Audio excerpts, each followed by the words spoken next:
أعوذ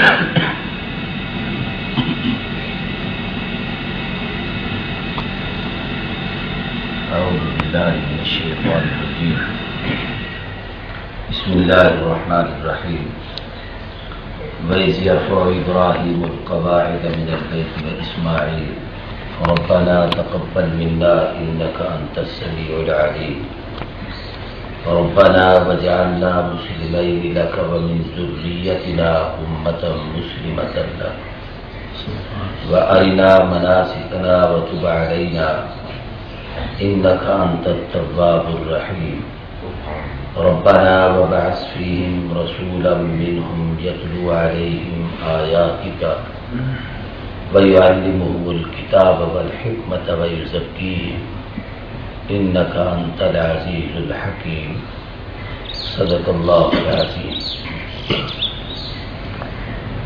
اور یاد کیجئے جس وقت اٹھائی ابراہیم علیہ السلام نے کعبۃ اللہ کی بنیادیں اور حضرت اسماعیل نے، اور یہ دعا کی کہ اے اللہ ہماری اس محنت کو قبول فرما، بے شک تو ہی تو سننے والا اور جاننے والا ہے۔ اے ہمارے رب ہمیں اپنا فرما بردار بنا اور ہماری اولاد میں سے ایک ایسی جماعت جو تیری فرما برداری کرنے والی ہو، اور ہمیں حج کے مناسک اور اس کے قاعدے بتلا، اور ہمیں معاف کر، بے شک تو توبہ قبول کرنے والا رحم کرنے والا ہے۔ اے ہمارے پروردگار بھیج ان میں ایک ایسا رسول جو انہی میں سے ہوں، اور تلاوت کریں ان پر تیری آیات کو، اور سکھائیں ان کو کتاب اور حکمت، اور پاک کریں ان کو، بے شک تو ہی تو زبردست حکمت والا ہے۔ درود پاک پڑھیں۔ اللہم صلی علی محمد وعلی آل محمد کما صلیت علی ابراہیم وعلی آل ابراہیم انک حمید مجید۔ اللہم بارک علی محمد وعلی آل محمد كما باركت على إبراهيم وعلى آل إبراهيم إنك حميد مجيد۔ آسان سے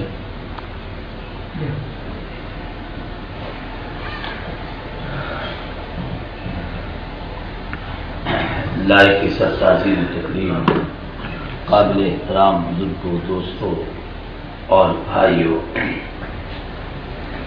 درس قرآن کا اعلان ہے، اور اسی مناسبت سے پہلے پارے سے قرآن پاک کی چند آیات مبارکہ کی تلاوت کی ہے۔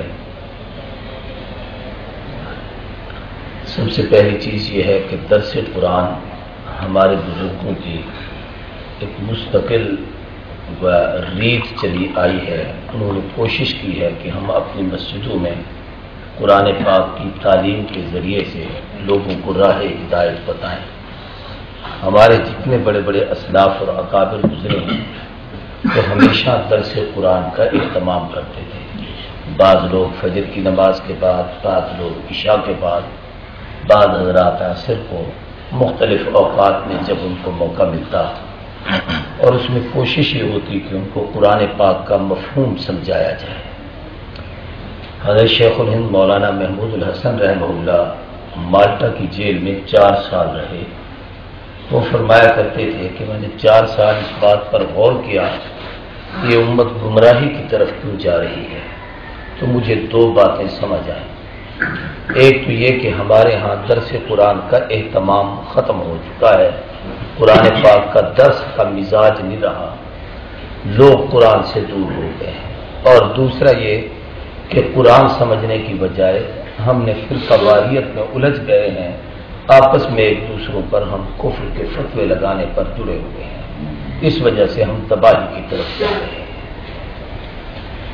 مولانا حسین علی بامچنا ایک بہت بڑے عالم اور بزرگ گزرے ہیں، پوری زندگی انہوں نے اسی کا اہتمام فرمایا۔ حضرت مولانا احمد علی لاہوری رحمۃ اللہ تعالی علیہ کا نام آپ سب لوگوں نے سنا ہوا ہے۔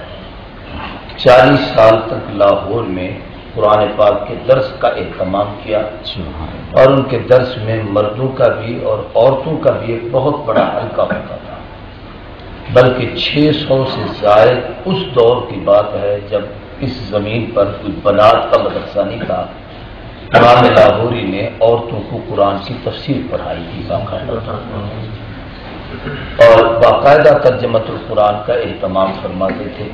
اسی طریقے سے ہمارے امام انقلاب مولانا عبید اللہ سندھی رحمہ اللہ جب جلا وطنی کی زندگی گزار رہے تھے مکہ المکرمہ میں، تو وہاں مکے کی اس 20-25 سالہ جلا وطنی کے دور میں مسلسل درس قرآن کا اہتمام فرمایا اور لوگوں کو قرآنی اسرار و رموز اور حکمتیں سکھائیں۔ ہمارے حضرت درخواستی رحمۃ اللہ علیہ جہاں تشریف لے جاتے تھے، ان کی عادت تھی کہ وہ درس قرآن کی پابندی کرتے تھے۔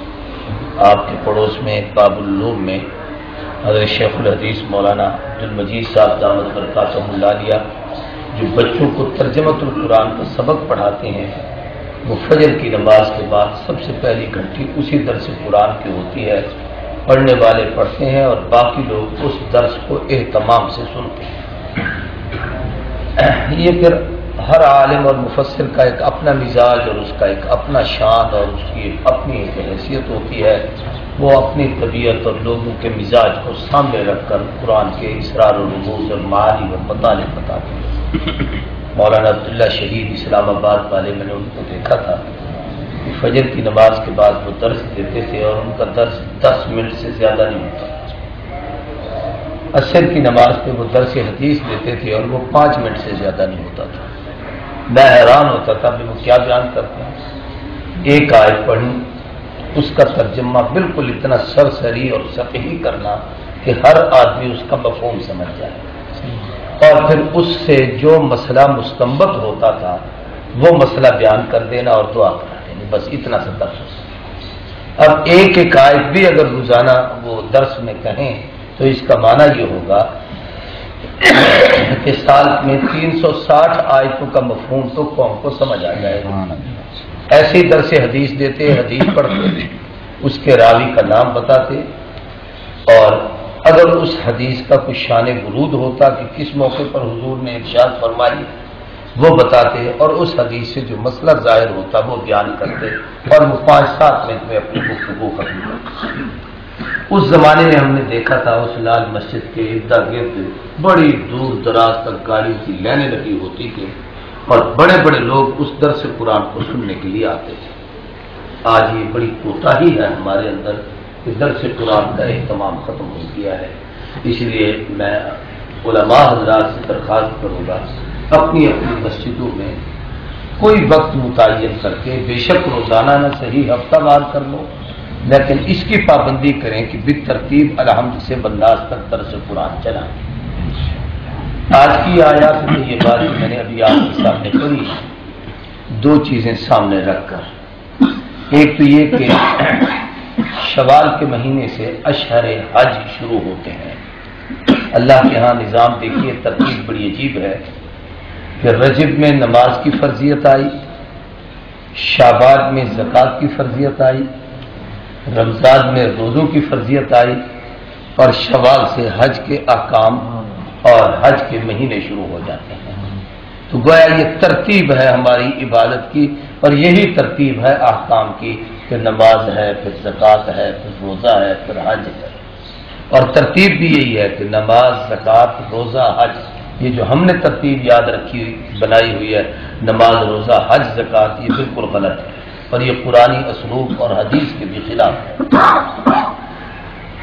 شوال سے احکام حج اور اشہر حج کہلانا شروع ہوتے ہیں۔ ان دنوں لوگ حج کی تیاری کرتے ہیں، حج کا سفر کرتے ہیں۔ حج میں بنیادی چیز اللہ کے گھر کعبۃ اللہ کا دیدار اور وہاں کی حاضری، اور ان مناسک اور مقامات مقدسہ کی زیارت جو حضرت ابراہیم علیہ السلام، حضرت اسماعیل علیہ السلام اور جناب نبی کریم صلی اللہ علیہ وسلم کی یادیں۔ دوسرا، میں نے اس وجہ سے ان آیات کو پڑھا ہے کہ اتفاقاً مسجد میں داخل ہوا تو یہ نیا نقشہ دیکھ کر تو ایک نئی تعمیر شروع ہوئی ہے، تو وہ ابراہیم علیہ السلام نے بھی ایک نئی تعمیر کی بنیاد رکھی تھی۔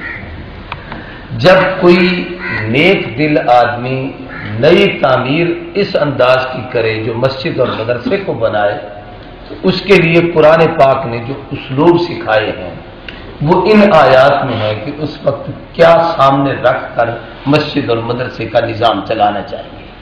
وہ باتیں میں نے آپ سے بتائی۔ سب سے پہلے فرمایا وَإِذْ يَرْفَعُ إِبْرَاهِيمُ الْقَوَاعِدَ مِنَ الْبَيْتِ وَإِسْمَاعِيلُ کہ حضرت ابراہیم اور اسماعیل نے بیت اللہ کی بنیادوں کو اٹھایا۔ حالانکہ بنیاد رکھی جاتی ہے، بنیاد اٹھائی نہیں جاتی، اور یہاں یہ ہے کہ کعبے کی بنیادوں کو ابراہیم اور اسماعیل نے اٹھایا ہے، تو اس سے یہ مسئلہ سمجھ میں آیا کہ اس کی بنیادیں رکھی پہلے جا چکی تھیں۔ اس لیے علماء نے لکھا ہے کہ کعبۃ اللہ کی سب سے پہلی بنیاد تو خود اللہ نے رکھی، جہاں بیت اللہ ہے، جہاں اللہ نے اپنے ایک نور کی تجلی ڈالی تھی، ایک عرصے تک پانی پر وہ رہی، پھر اس کے بعد یہ جگہ پھٹی، اور پھر جب یہ زمین بنی تو اللہ تبارک و تعالیٰ نے ابھی انسان کو پیدا نہیں کیا تھا، تو وہاں حضرت جبریل امین کو بھیجا، اور پھر وہ اس جگہ پر آ کر عبادت کرتے تھے۔ پھر انسانیت کی تخلیق ہوئی تو حضرت آدم اور حوا سب سے پہلے اس جگہ آئے، اور اللہ نے حکم دیا کہ چھوٹی چھوٹی کنکری اور پتھر چن کر انہوں نے اس کے ارد گرد رکھے، جہاں آج کعبۃ اللہ۔ دوسری تعمیر حضرت نوح علیہ السلام کے طوفان کے بعد کعبۃ اللہ کی وہ بنیادیں پھر دوبارہ رکھی گئیں، اور حتیٰ کہ کشتی نوح نے بھی اس کعبے کی جگہ کا طواف کیا تھا۔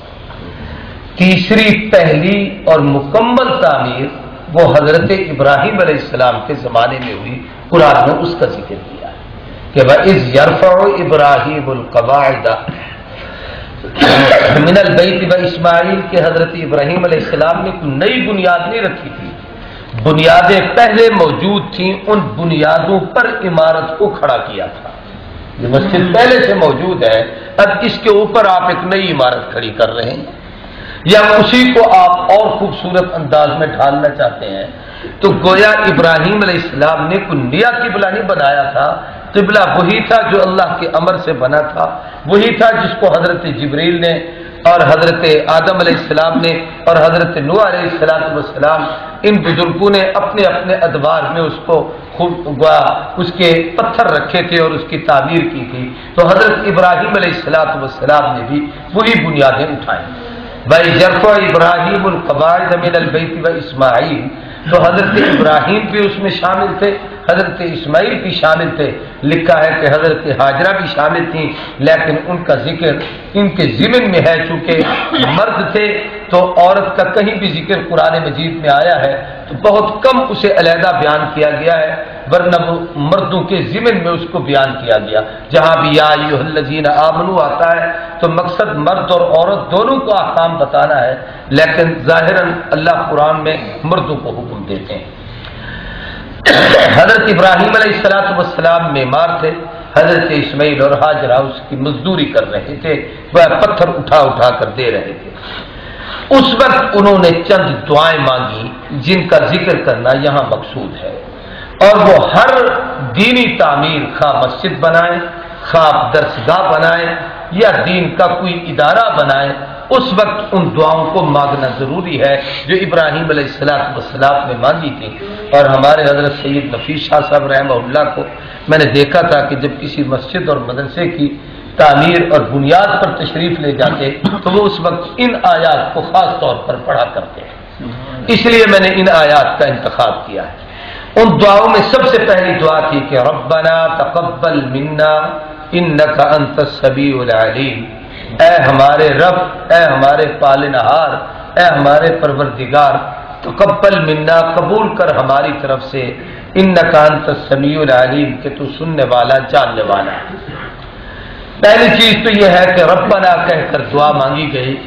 لفظ رب میں اس طرف اشارہ ہے کہ جیسے بتدریج آہستہ آہستہ عدم سے وجود میں لا کر اللہ انسان کو ایک مقام تک یوں تربیت کرتے اور اس سانچے میں ڈھالتے ہیں اور بناتے ہیں، اور پھر وقت آنے پر وہ باکمال بن جاتا ہے، تو یہ تعمیر جو آج ہم کر رہے ہیں، اے اللہ آہستہ آہستہ اس میں وہ کمال پیدا کر دے کہ آنے والا وقت یہ دنیا کا لیے مرکز بن جائے، یہ منبع بن جائے، یہ مرجع خلائق بن جائے، پوری دنیا کی توجہ اس طرف ہو جائے۔ اور دوسرا اس میں فرمایا تقبل منا، ہماری طرف سے ہماری اس محنت کو قبول کر۔ تبلیغی جماعت میں بہت سارے دوست جاتے ہیں اور ہمارے تبلیغ کے امیر صاحب بھی تشریف فرما ہے، ایک لفظ بڑا مشہور ہے کہ اللہ کے ہاں قبولیت شرط ہے، قابلیت شرط نہیں ہے۔ اللہ قبولیت کے ساتھ کسی کو قابل بنا دے، یہ اس کی نظر کرم، لیکن رب کے ہاں اعمال میں اصل قبولیت ہے۔ اس لیے ابراہیم علیہ السلام نے یہاں جو دعا کی وہ یہ کہ تقبل منا، اے اللہ ہماری اس محنت کو تو قبول کر لے۔ کیوں کہ اگر آدمی قابل نہ بھی ہو لیکن رب قبول کر لے تو اس کی کمزور سی محنت بھی اتنی بلند و بالا ہو جاتی ہے کہ بڑے بڑے قابل لوگ پیچھے رہ جاتے ہیں، اور یہ باتیں بارہا تجربے کی ہیں اور دیکھنے کی ہیں۔ اور اس لیے بھی کہ اے اللہ ایک تو ہے یہ تیرا گھر جس کو ہم بنا رہے ہیں، ہم اس کو تیری شایان شان تو بنا نہیں سکتے، تو اللہ ہے، خالق ہے، مالک ہے، رازق ہے، پوری کائنات کا داتا ہے، سب کچھ تیرے قبضے قدرت میں ہے۔ کہاں تو صاحب عرش عظیم ہے، کہاں تو یہ پوری کائنات کا خالق اور مالک، اور کہاں یہ کالے سے نوکیلے بے ترتیبے کوئی چھوٹا کوئی بڑا پتھر، اور ان پتھروں کو رکھ کر ہم کہیں ہم نے تیرا گھر بنایا ہے قبول کر، یہ تیری شایان شان نہیں، لیکن ہماری طاقت اتنی تھی کہ ہم ان پتھروں کو ایسے ہی رکھ سکتے تھے، اس سے زیادہ ہم کچھ نہیں کر سکتے۔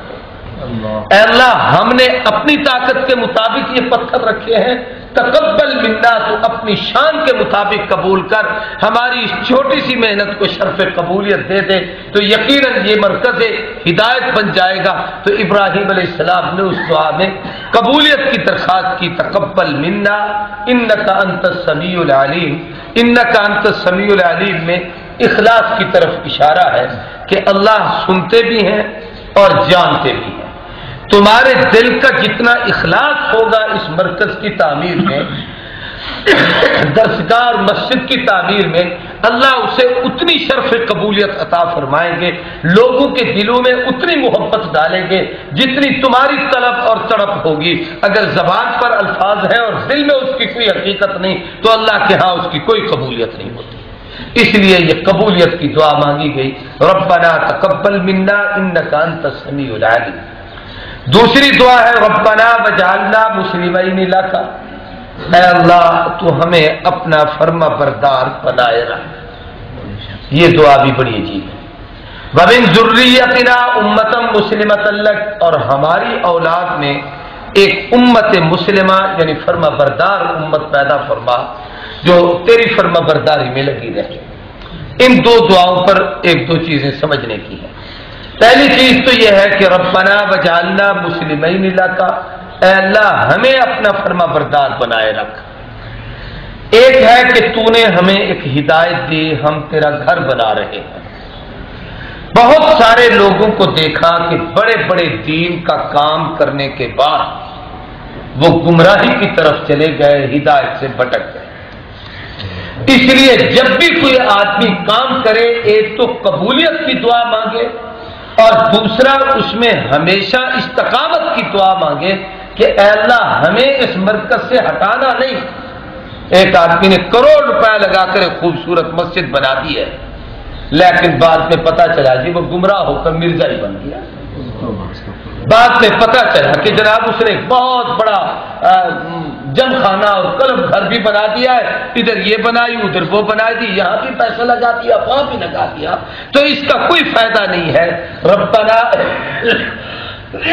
وجعلنا مسلمین لک، اے اللہ ہمیں اس گھر کے لیے فرما برداری کے لیے بھی قبول کر لے کہ جیسے ہم اس کو بنا رہے ہیں ہم اس مرکز کے ساتھ جڑے رہیں، اس سے ہم ٹوٹ نہ جائیں، اس سے ہم دور نہ ہو جائیں، اس لیے ہمیں اور ہماری اولاد کو اس کے لیے فرما برداری کے لیے قبول کر لے۔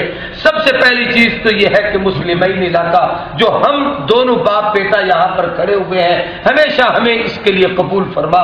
چنانچہ یہی حکمت ہے کہ حضرت اسماعیل علیہ السلام سے لے کر آج تک کعبۃ اللہ کی خدمت کے لیے، اس کی مجاوری کے لیے، اس کی اطاعت کے لیے اور اس مرکز کی یوں سمجھو آبیاری کے لیے اللہ نے ہمیشہ ابراہیم اور اسماعیل علیہ السلام کی اولاد کا انتخاب کیا ہے۔ وہی لوگ وہاں پر چلے آ رہے ہیں اور کوئی آدمی نہیں۔ تو ایک تو یہ دعا کہ اے اللہ اس جگہ کے لیے ہمیں چن، اور دوسرا فرمایا وَمِن ذُرِّيَّتِنَا أُمَّةً مُسْلِمَةً لَكَ، ہمیں بھی قبول کر، ہماری اولاد کو بھی دین کے لیے قبول کر کے ان میں بھی ایک امت مسلمہ تیار ہو جائے۔ یہ بات بھی ایک عجیب سمجھنے کی ہے۔ سندھ میں لاڑکانے کے قریب ایک قصبہ ہے چھوٹا سا، بیڑ شریف، وہاں ایک بزرگ گزرے ہیں حضرت مولانا عبد الکریم قریشی رحمہ اللہ، بیڑ شریف والے۔ حضرت مولانا حماد اللہ حلیجوی رحمۃ اللہ علیہ کے خلیفہ تھے۔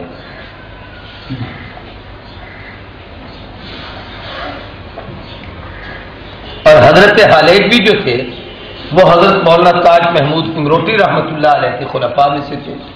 حضرت تاج محمود انگروٹی اور حضرت دین پوری رحمہ اللہ یہ دونوں ہم اثر بڑے بزرگ تھے۔ ان مولانا عبد الکریم بیر شریف والوں کی زیارت کے لیے ایک مرتبہ میں لاڑکانے جلسے پہ گیا تو میں پھر وہاں سے وہاں چلا گیا۔ عصر اور مغرب کے درمیان ان کی زیارت ہوئی، مسجد میں بیٹھے ہوئے تھے تو ایسے حلقہ بنا ہوا تھا، لوگ بیٹھے تھے، میں جا کے ملا تو ایک صاحب نے میرا تعارف کرایا کہ یہ مولوی صاحب جی پنجاب سے آئے ہیں، ان کا نام فلانا ہے۔ تو مولانا بڑی عجیب طبیعت کے تھے، بالکل ضعیف العمر، کمزور، بوڑھے تھے، سر یوں ایسے کر کے بیٹھے ہوئے تھے۔ میں نے انہیں دیکھا کہ یوں اوپر نگاہ کر کے بھی کسی کو نہیں دیکھتے، انکساری کی کیفیت تھی، بڑا ڈھیلا ڈھالا سا سادہ سا لباس پہنا ہوا تھا۔ تو میں جب ملا تو خیریت پوچھنے کے بعد سب سے پہلا سوال مجھ سے کیا کہ مولوی صاحب صرف واعظ و نصیحت کرتے ہو یا تم نے کوئی دین کا درس بھی قائم کیا ہے، مسجد اور مدرسہ بھی بنایا ہے یا صرف واعظ و نصیحت کرتے ہو؟ میں نے کہا جی الحمدللہ میرا ایک مدرسہ بھی ہے، مسجد ہے جہاں میں جمعہ بھی پڑھاتا ہوں، اور مدرسہ بھی بنایا ہوا ہے، اس میں بچے پڑھتے ہیں، دین کی تعلیم ہوتی ہے، کتابیں پڑھائی جاتی ہیں۔ تو حضرت نے وہاں ایک جملہ ارشاد فرمایا اور یہ آیت پڑھ کر فرمایا، ابراہیم علیہ السلام نے جب کعبے کی تعمیر کی تھی تو دعا مانگی تھی ربنا وجعلنا مسلمین لک ومن ذریتنا امۃ مسلمۃ لک، اے اللہ ہمیں بھی اس کی فرما برداری کے لیے قبول کر لے اپنی فرما برداری میں، اور ہماری اولاد میں امت مسلمہ تیار کر جو اس کعبے کے ساتھ جڑی رہے۔ فرمایا جو شخص مسجد اور مدرسہ بناتا ہے وہ اپنی نسلوں کا ایمان محفوظ کر لیتا ہے۔ مثال کے طور پر حضرت قاری صاحب نے مسجد بنائی، اب ان کی دلی تمنا یہ ہوگی کہ بھئی اس جگہ کو میرا ہی بیٹا سنبھالے، وہی امامت کرائے، وہی جمعہ کا خطبہ دے، وہی بیٹھ کر یہاں پر درس دے۔ مولانا حسانی نے مسجد اور مدرسہ بنایا، ان کی خواہش یہ ہوگی کہ میرا بیٹا ہی اس جگہ پر آئے اور اس جگہ کو بنائے اور یہاں پر کامیاب و کامران کرے۔ کوئی اور عالم مدرسہ مسجد بناتا ہے، شاہ صاحب نے بنایا، بھئی ان کی خواہش ہے کہ میری اولاد اس جگہ کو بنائے۔ تو ہر آدمی کی اپنی خواہش ہوتی ہے کہ میری اولاد وہ کام کرے جو میں کرتا ہوں۔ آپ میں سے کوئی آدمی دکاندار ہوگا تو اس کی خواہش یہ ہوگی کہ میرا بیٹا جلدی جلدی اتنا سنبھل جائے کہ وہ دکان پہ بیٹھ جائے اور دکان کے کام کو سنبھال لے۔ بھئی ایک آدمی پولیس میں ہے، اس کی کوشش یہ ہوتی ہے جلدی جلدی بچے کو پڑھا لوں اور اپنی موجودگی میں اس کی بھرتی کروا دوں۔ ایک آدمی کسی اور مہمان کھاتے میں ہے، ذمہ دارہ میں ہے، اس کی کوشش یہ ہوتی ہے کہ میری اولاد بھی یہی ذمہ دارہ کرنا شروع کر دے۔ تو حضرت کا یہ جملہ اور یہ آیت اس وقت مجھے سمجھ آئی کہ جو آدمی جس کام کی محنت کرتا ہے اس محنت کے اثرات دل پر مرتب ہوتے ہیں، اس کی حقیقت دل میں بیٹھتی ہے، تو آدمی خود بھی وہ کام کرتا ہے اور اپنی نسل کے لیے اس کام کو پسند کرتا ہے اور اللہ سے دعا کرتا ہے۔ تو ابراہیم علیہ السلام نے چونکہ کعبے کی تعمیر فرمائی تھی، اب اس کعبے کی آبادی کے لیے اپنے آپ کے لیے بھی دعا مانگی کہ تقبل منا انک انت السمیع العلیم ربنا وجعلنا مسلمین لک، اور اپنی امت کے لیے بھی اولاد کے لیے بھی دعا مانگی ومن ذریتنا امۃ مسلمۃ لک، اے اللہ ہماری اولاد میں ایک مستقل جماعت ایسی تیار کر دے جو قیامت تک اس کعبے کے ساتھ جڑی رہے اور اس ہدایت کے مرکز سے وابستہ رہے، ہدایت حاصل کرتی رہے اور کعبے کو آباد کرتی رہے۔ تو جو آدمی مسجد اور مدرسہ بناتا ہے وہ نسلوں کا دین محفوظ کر لیتا ہے کہ ان کی نسلیں اس درسگاہ سے جڑی رہیں گی، ان کی نسلیں اس درسگاہ کو آباد کریں گی، ان کی نسلیں اس درسگاہ سے وابستہ رہیں گی۔ تو جب تک وہ وابستہ رہیں گے وہ جگہ ہدایت کا مرکز ہے، ان لوگوں کو ہدایت نصیب ہوتی رہے گی۔ ایک بات اور بھی، چونکہ یہ مرکز حج تھا کعبۃ اللہ، یہاں پوری کائنات نے اکٹھا ہونا تھا۔ ان اول بیت وضع للناس للذی ببکۃ مبارک وہدی للعالمین فیہ آیات بینات مقام ابراہیم ومن ذکرہ کان آمنا۔ یہ اللہ کا گھر تھا، اس لیے حضرت ابراہیم نے اس دعا میں کہا وارنا مناسکنا وتب علینا انک انت التواب الرحیم۔